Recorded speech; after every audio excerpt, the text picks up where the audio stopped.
years ago, you said he's strong, he's vicious, he's tough. Like you kind of are like, he's got that part about him. What can you tell us about Barron from your point of view? Well, he's very. For years, he was the quiet branch of the Trump dynasty, Barron Trump. No interviews, no scandals, a ghost in the political machine. He was more rumor than reality, shielded from the spotlight that consumed his family. But the silence held a secret, and Congresswoman Jasmine Crockett had found the key to unlock it. This is the moment she exposed the dynasty's deepest defense mechanism and shattered the fragile privacy of the quietest Trump. The scene was deceptively mundane. A Capitol View Sunday roundtable, the usual noise of political pundits brushing off another ethics discussion.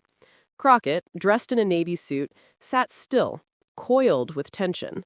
Then she leaned forward, fixed the host with an unwavering gaze, and detonated the moment. I just find it wild that nobody wants to talk about the trust realignment in January 2021, particularly the one that involved Barron Trump's name. The room froze. A commentator smirked, expecting a retraction. None came. Crockett sat still, calm, like she had held that line for weeks. Producers scrambled, cutting to commercial, but it was a futile, desperate move. The clip was already airborne, rocketing across every platform.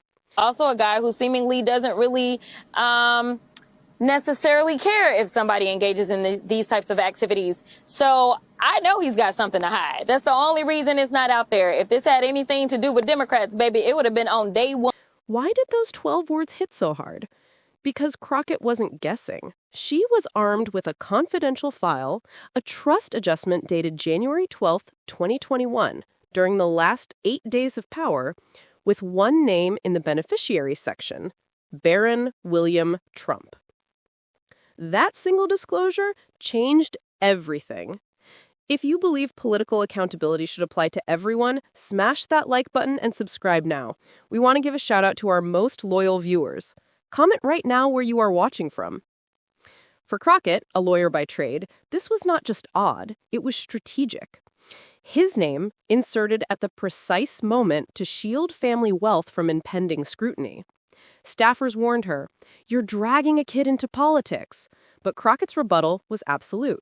"He's 20. They used his name. That's not a child. That's a shield." The reaction split instantly. Critics screaming about exploiting privacy, supporters arguing that if his name was in the financial filings, it deserved daylight. Legal experts quietly confirmed it. Adding a young family member was a common strategic tactic to protect assets. Barron himself had no idea. He was in Sarasota flipping through college catalogs when his phone exploded. Cousin, mother, friend, dude, Crockett just said your name on TV. When he watched the clip, the words were surreal. Back home, Melania paced, furious. "I told your father to stop using your name for those things," she said. Barron stared. "So it's true." The admission, "Probably, that's how they work. They use names like yours, young, quiet, clean," scared him more than any shout. His clean slate had been publicly stained. At Mara-Lago, the former president was fuming, dismissing the scandal as nothing illegal. But Ivanka's warning was clear. There's something, and that's enough. The focus instantly became finding the leak. Meanwhile, an independent researcher, Curtis Rostri, found the document, BW Legacy Holdings, filed January 12, 2021, with BWT listed as a beneficiary. He posted the screenshot. It exploded. Barron saw the receipts late that night. His name on a public document, his initials floating across the internet. Silence in politics feels like confession. Barron had to break it. He spoke for the first time, not on a major network, but to a trusted former classmate, a small YouTube journalist. In a raw, handheld interview, Barron confessed, "I never signed anything. I did not know until last week.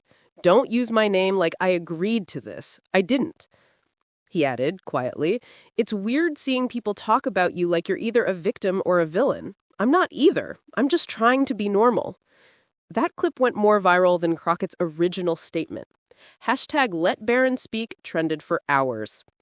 Crockett, facing a storm of criticism, stood firm. If a name was used, it should be questioned. That's not an attack. That's accountability. But the saga was not over. The very next day, a chilling new document landed on her desk. Custodial override under adult minor clause. The Dynasty was fighting back, and the exposed branch, Barron, was now at the center of a legal storm he never asked for.